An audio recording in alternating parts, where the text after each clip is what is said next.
솔로몬에 이어 왕이 된 르호보암은 왕국의 분열을 막을 수 없었습니다. 그것은 솔로몬의 불신앙으로 인해서 하나님께서 정하신 거기 때문입니다. 그러나 르호보암은 분열을 막을 수는 없었으나 남유다가 하나님의 말씀으로 잘 세워지게 할 수는 있었습니다. 전국에 흩어져 살던 레위 사람들이 북이스라엘 여로보암의 잘못된 종교 정책으로 말미암아 다 남유다로 모였습니다. 이것은 남유다 입장에서는 참 다행이죠. 예루살렘 성전도 남유다에 있습니다. 또 적은 지파지만 용감하고 결연한 베냐민 지파도 함께하고 있습니다. 이제 마음을 모아 하나님을 예배하고 의지하며 잘 헤쳐나가면 되는 거죠.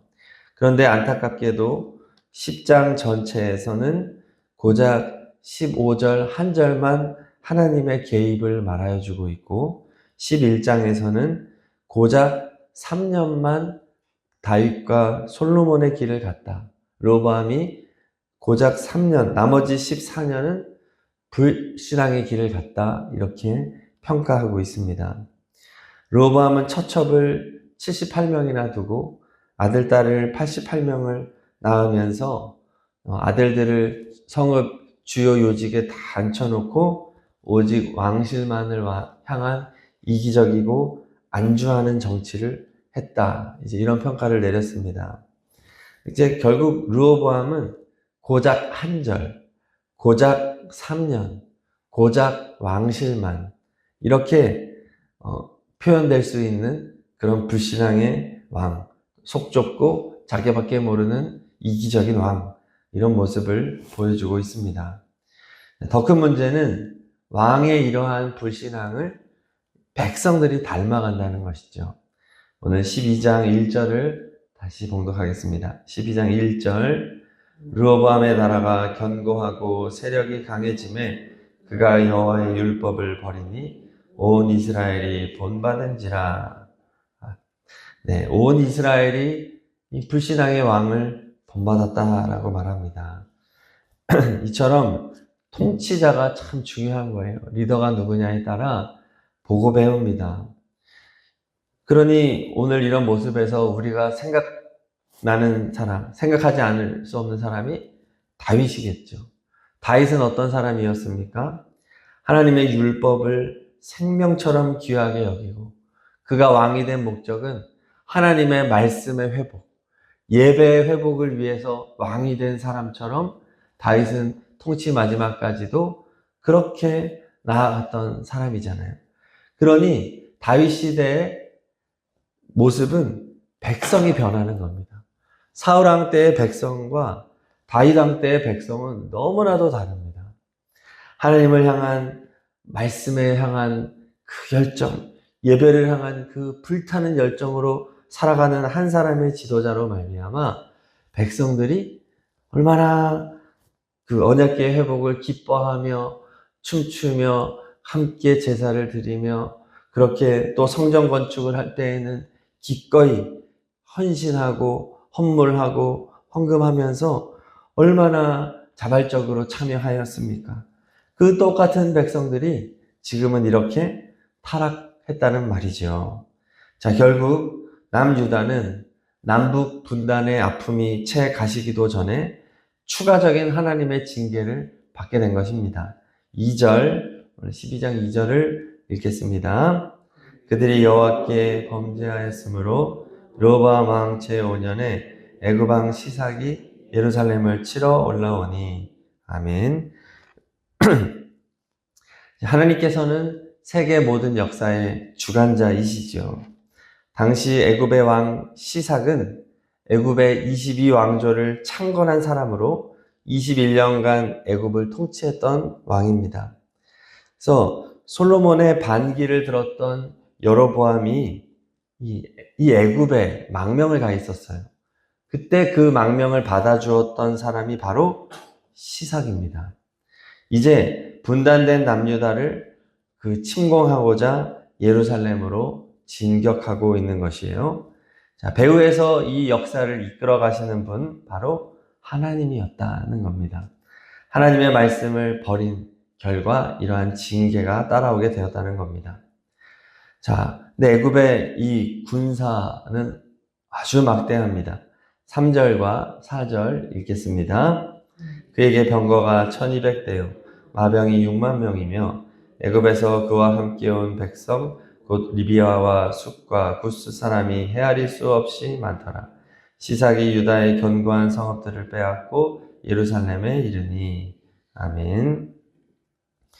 자, 헤아릴 수 없는 막강한 군대를 거느리고 왔다는 거예요. 이 군사의 모습은 하나님의 심판의 크기를 보여주는 겁니다. 하나님이 들어서 이렇게 쓰는 거죠. 왜 이렇게 쓸까요? 죄악의 크기 때문이고 또 르호보암이 한 일이 바로 견고한 요새 성읍들을 건축하는 것이었거든요. 르호보암은 철옹성같이 강력한 견고한 성읍 15개를 건축해 놓고 그래 이만하면 됐지. 이제 우리는 안전해. 자기의 자식들을 또 다 그 요직에 앉혀놓고 우리는 견고해 라고 사람의 성과를 의지하고 있었기 때문입니다. 이때 하나님께서는 천만에 라고 하는 거예요. 강력한 막강한 군사를 가지고 하나님은 쳐들어오게 하시는 겁니다. 애굽 왕 시삭은 그렇게 북으로 올라오면서 팔레스타인 땅에서 156개 성읍을 이제 정복을 하게 되는데 그중 120개의 성읍은 남유다의 성읍이었을 것으로 추정하고 있습니다. 즉 예루살렘을 제외하고 예루살렘이 남유다의 북쪽에 있거든요. 이곳을 제외한 남유다의 전 지역은 이미 시삭의 수중에 들어가 있는 겁니다. 지금 굉장히 위험한 상황, 풍전등화의 상황까지 왔다는 거예요. 자, 이때 하나님께서 자비의 손길을 내미십니다. 5절을 읽겠습니다. 5절. 그때 유다 방백들이 시삭의 일로 예루살렘에 모였는지라 선지자 스마야가 르호보암과 방백들에게 나와 이르되 여호와께서 이같이 말씀하시기를 너희가 나를 버렸으므로 나도 너희를 버려 시삭의 손에 넘겨놓으라 하셨다 한지라. 아멘. 하나님께서 선지자 스마야를 보내 메시지를 전하십니다. 내용은 매우 절망적이죠. 그러나 이 메시지가 전해졌다, 선지자가 보내졌다, 이것은 기회를 말하는 것입니다. 마치 예수님께서 십자가에 달리시기 전날 밤 가룟 유다에게 네가 나를 팔 거야, 또 베드로에게 네가 나를 3번 부인할 거야 라고 말한 것과 똑같습니다. 내용은 부정적이지만 하나님의 말씀은 기회예요. 바로 회개할 기회죠. 회개하라는 겁니다. 그래서 사실 성경에 기록된 모든 말씀은 우리를 향한 하나님의 사랑이요 기회의 말씀인 줄로 믿습니다. 선지자들이 한 내용이 정말로 비관적이지만 그것은 하나님의 사랑이었다는 거예요. 흔히 말하기를 구약의 하나님은 너무 잔인하고 신약의 하나님은 사랑의 하나님이다. 이거는 성경을 가장 잘못 해석한 예죠. 하나님은 구약이나 신약이나 영원토록 동일하신 하나님이신 줄로 믿습니다. 하나님은 자비의 하나님이요 사랑의 하나님이십니다. 오늘도 마찬가지죠. 회개해라고 말씀하시는 겁니다. 자, 다행히 르호보암과 주변 사람들이 회개합니다. 6절 읽겠습니다. 6절. 이에 이스라엘 방백들과 왕이 스스로 견비하여 이르되 여호와는 의로우시다. 아멘. 아멘. 열왕기서에서 르호보암은 전반적으로 부정적인 평가로 가득합니다. 그런데 역대기서에는 이렇게 긍정적인 요소도 들어가 있어요. 바로 스스로 겸비했다. 7절까지 포함하면 스스로 겸비했다는 말을 3번이나 쓰고 있습니다. 자, 그러면서 하나님 앞에 자신을 낮추고 회개했다는 말입니다.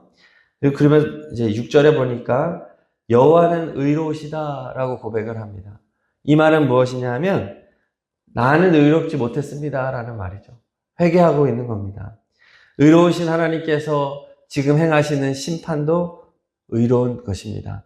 하나님의 선하신 손길입니다라고 고백하면서 스스로의 교만을 시인하고 하나님 앞에 회개하고 있는 모습이죠. 하나님은 즉각적으로 용서를 베풀어 주십니다. 7절 읽겠습니다. 여호와께서 그들이 스스로 겸비함을 보신지라 여호와의 말씀이 스마야에게 임하여 이르시되 그들이 스스로 겸비하였으니 내가 멸하지 아니하고 저희를 조금 구원하여 나의 노를 시삭의 손을 통하여 예루살렘에 쏟지 아니하리라. 아멘. 하나님께서는 소돔과 고모라처럼 분노를 쏟아 놓을 수도 있었지만 그 분노를 거두셨다 말합니다. 그러나 7절 중반에 보면 조금 구원하여 라고 말합니다. 조금.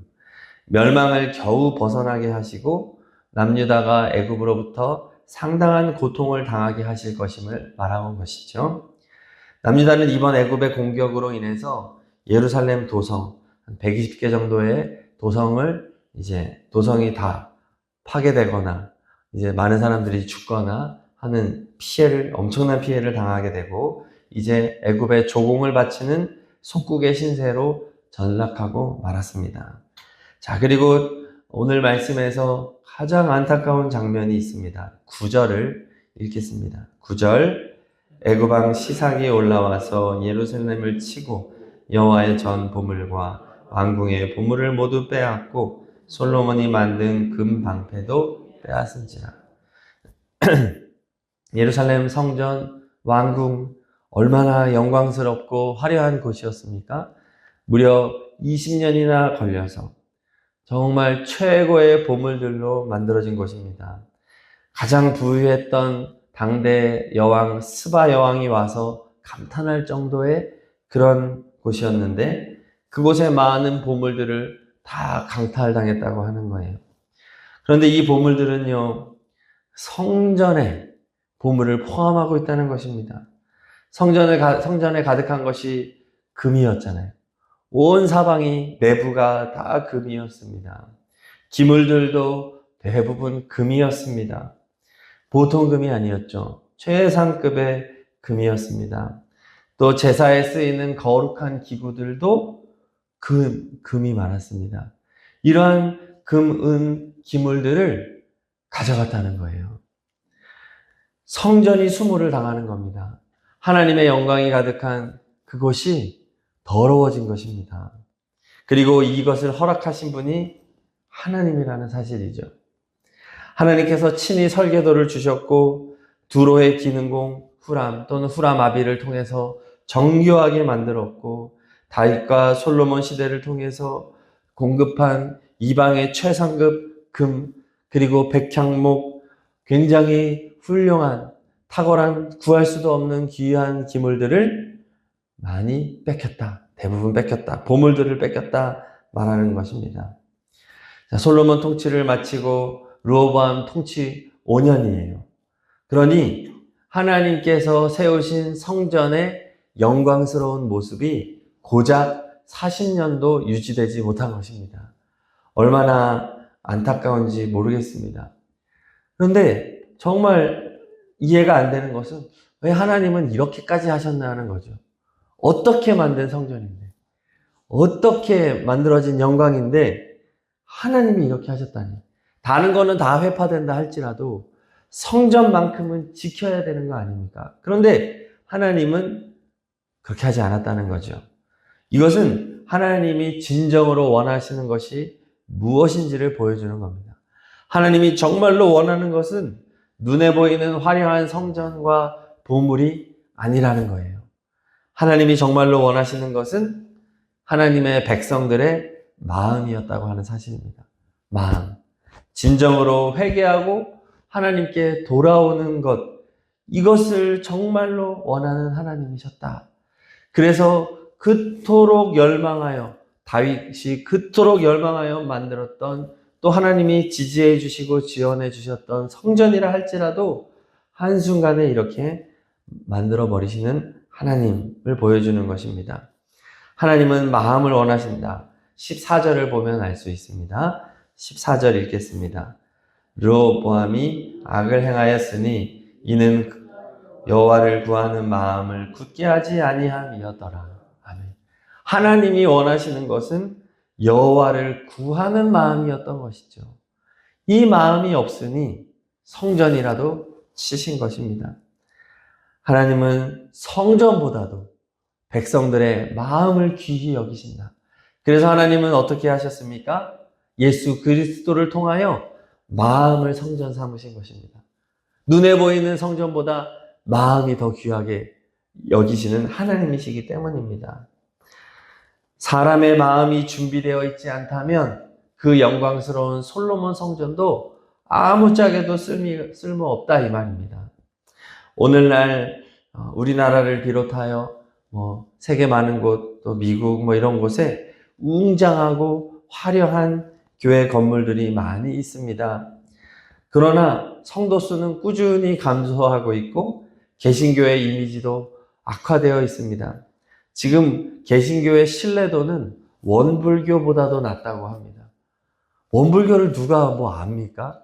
그 신뢰도보다도 떨어지는 겁니다. 그러니까 상식 이하의 신뢰도를 가지고 있습니다. 비기독교인들은 개신교 또 개신교인에 대해서 세속적이고 물질적이고 이기적이고 위선적이고 이중적이고 사기꾼이다라는 평가를 내리고 있습니다. 특히 비개신교인과 청년층에서 이러한 평가가 부정적인 평가가 도드라집니다. 왜 이렇게 되었습니까? 지금 교회와 성도들이 마음을 보지 않는 거예요. 마음. 겉으로 화려한 건물이라든지 화려한 프로그램이라든지 이렇게 자기를 과시하는 것은 열심히 해왔으나 한국 교회가 성도들의 마음을 바꾸는 것에 실패한 것입니다. 교회 안에서는 좋은 모습으로 하는 것인지 모르겠지만 교회를 벗어나면 온통 이기적이고 물질적이고 세속적인 사람이었고 또 심지어 교회 안에서도 싸우고 깎아내리고 원망하고 그게 우리의 현 주소가 아니겠습니까? 지금 우리가 돌아봐야 할 것은 우리의 마음의 성전인 줄로 믿습니다. 나의 마음에 하나님이 기뻐하시지 않는 것을 남겨두고 있지는 않은가? 나는 하나님의 말씀을 진심으로 다윗처럼 갈망하고 있는가? 예수 그리스도 안에서 나는 항상 기뻐하고 쉬지 않고 기도하고 범사에 감사한 마음으로 살고 있는가? 끊임없이 우리의 마음을 돌아보아야 하겠습니다. 하나님이 원하시는 것은 솔로몬 성전의 영광이 아니었다는 거예요. 회개하는 마음이었다. 진정한 성도의 마음을 원하시는 하나님. 그런 마음을 갖게 되는, 진정으로 거듭나는 마음을 갖는 우리들과 우리 교회, 또 한국의 교회, 이 땅의 교회가 되기를 소망합니다.